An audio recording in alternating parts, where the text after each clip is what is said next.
Hello everyone, কেমন আছো সবাই? আশা করছি খুব ভালো আছো। তো চলে এসেছি আবার একটি নতুন ভিডিও নিয়ে। অনেক দিন পর ভিডিও দিচ্ছি। তো আজ বানাবো ওয়াল পেন্টিং। তো প্রথমেই আমি চক দিয়ে দেওয়ালে এঁকে নিয়েছি ময়ূর দুটো আর গাছটা।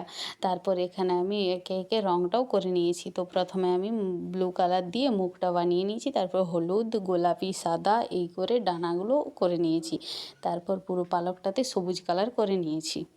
আমি একইভাবে দুটো ডানা কমপ্লিট করে নিয়েছি। তারপর পাখনাটাতে যেটা আমি কালার করেছি তার উপরে হালকা সবুজ কালার দিয়ে পাখনার যে ডানাগুলো ওই রকম আমি করে নিয়েছি। প্রথমে দিয়েছি ব্লু কালার, তারপর হলুদ কালার, তারপর দিয়েছি অরেঞ্জ কালার, আর তার মাঝে একটা সাদা কালারের ডট।